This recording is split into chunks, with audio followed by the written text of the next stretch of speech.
wieder eingeschaltet habt zu einem neuen Video von mir. Heute möchte ich euch mal was zu einem Fetaldoppler erzählen. Und zwar, ich habe den Sonoline B mir in der 2. Schwangerschaft besorgt.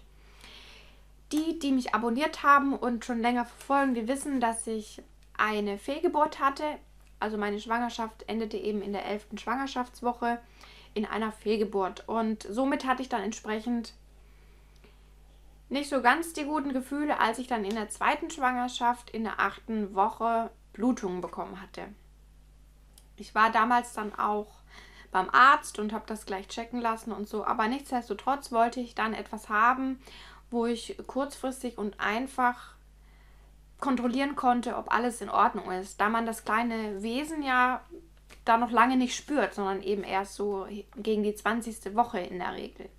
Also habe ich dann, obwohl ich ja nicht so der Freund von dieser Technik bin, mir dieses Gerät hier geholt. Ein Fetaldoppler misst die Herzschläge des Kindes oder auch den eigenen Herzschlag sogar, je nachdem, wie man das Gerät anhält.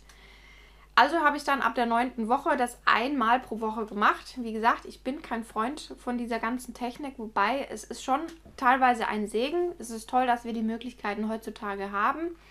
Ultraschall, CTG und Co. Aber man sollte es nicht übertreiben. Das ist so, denke ich mal, vorrangig meine Message dieses Videos. Weiterhin möchte ich aber noch ein paar Wörter zu diesem Gerät eben erzählen.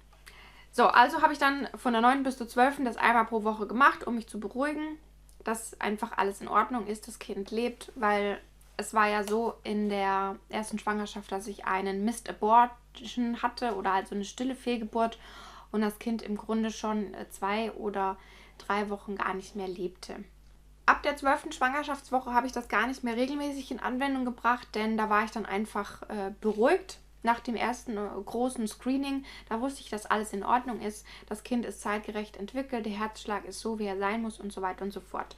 Also habe ich das wirklich nur noch nach Gefühl gemacht, wenn wirklich meine Gedanken und Gefühle so ein bisschen negativer wurden und ich das Bedürfnis hatte. Also das kann dann auch nach 2 Wochen oder länger gewesen sein, dass ich das dann in Anwendung gebracht habe. Ab dem Zeitpunkt, als ich dann meinen kleinen Schatz eben gespürt habe, habe ich es nicht mehr verwendet. Dann habe ich es weggepackt, sondern nur noch einmal habe ich es rausgezogen. Das war so um die 30. Woche rum. Da müsste ich jetzt genau nachgucken, wann ich das nochmal rausgezogen habe. Aber das ist an sich auch gar nicht wirklich wichtig, wann das genau war. Denn als ich diesen Schallkopf dann auf den Bauch eben angesetzt hatte, hat mein kleiner Jonas, der wirklich an sich ein sehr zarter und ruhiger immer war in der Schwangerschaft oder auch jetzt auch noch, hat er direkt mit einem kräftigen Boxen reagiert. Von daher war das für mich ein klares Zeichen, hey Mutti, das ist nicht so wirklich angenehm hier für mich, was du da gerade machst. Vielleicht war es auch Zufall, ich weiß es nicht, aber mein Gefühl sagt mir, dass das nicht angenehm ist für diese kleinen Babys und deswegen ist meine klare Message, dass man diese Technik nicht großartig übertreibt und ja, ich weiß gar nicht, ob ich schon gesagt habe, ich bin etwas verwirrt, vielleicht ist das die Stilldemenz. Es ist toll, dass wir heutzutage diese Möglichkeiten haben mit CTG, Ultraschall und Co. Und damit kann man bestimmt frühzeitig viel erkennen, aber wenn alles in Ordnung ist, sollte man eigentlich solche Geräte überhaupt nicht in Anwendung bringen. Da reichen die Screening-Termine beim Arzt und mehr braucht man eigentlich nicht. Weil dieses ganze Baby-Watching und Co-Gedöns, das ist total überflüssig und tut meines Erachtens den kleinen Babys nichts Gutes. Gehen wir einfach mal noch drauf ein, wie das Ganze funktioniert. Man verwendet entweder ein Gel, also so ein Ultraschallgel zum Beispiel, oder ich habe ja auch so ein Feuchtigkeitsgel in Anwendung gebracht. Es funktioniert aber wohl auch mit einfachem Babyöl. Habe ich jetzt noch nicht ausprobiert, aber scheint wohl zu funktionieren. Das gibt man auf den Bauch. Mit dem Schallkopf verteilt man das einfach an den Stellen, wo man schallen wird. Das hat man schnell raus, wo man das alles dann hin verteilen muss.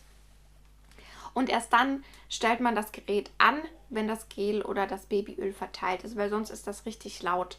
Ich mache es direkt mal an. So schaut es dann aus. Es ist nicht wirklich viel gerade zu sehen. Ich setze es mal jetzt einfach auf meinen Arm. Dann müsste sich in der Regel schon was tun, wie ihr seht. Genau, da pumpert dann auch in der Ecke oben das Herzchen. Genau. Und so hört es sich an,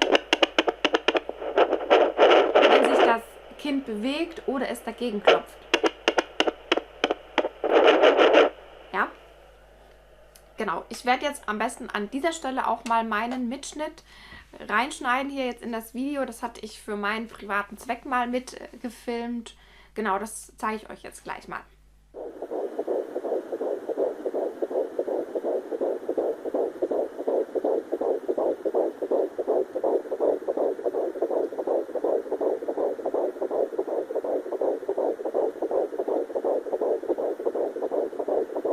Ja, so hört sich das dann an, wenn man den richtigen Herzschlag erwischt hat, denn der sollte zwischen 120 und 180 Schlägen pro Minute sein. Das hört sich an wie ein galoppierendes Pferd, da wisst ihr, das ist der richtige Herzschlag, denn euer eigener, der liegt zwischen 60 und 80 in der Regel. Von daher kann man das ganz gut unterscheiden, ob man denn den richtigen Herzschlag erwischt hat. Am Anfang dauert es vielleicht ein bisschen, bis man den Herzschlag gefunden hat des kleinen Kindes. Am Anfang ist das Baby ja auch noch so klein, aber man hat das an sich doch dann relativ schnell raus, wie das so funktioniert. Und man sollte auch nicht besonders lang am Stück schallen, also ein paar Minuten reichen da vollkommen aus und ja, übertreibt es nicht. Das ist wirklich meine ganz klare Message. Ich habe schon oft gehört, dass Frauen das täglich anwenden und teilweise mehrfach täglich und wie gesagt, ich halte davon nichts, einmal in der Woche maximal und wenn ihr das Kind spürt, lasst es bleiben, ihr braucht es nicht. Ihr wisst, dass es eurem Kind gut geht, wenn es sich bewegt und ihr es tagtäglich spürt. So, das soll meine Message zu diesem Gerät sein. Falls ihr noch Fragen dazu habt, schreibt es einfach in die Kommentare, dann beantworte ich das sehr gerne. Und ansonsten sage ich vielen Dank fürs Einschalten und ich hoffe, dass wir uns im nächsten Video dann wiedersehen. Macht es gut, bis dahin. Tschüss.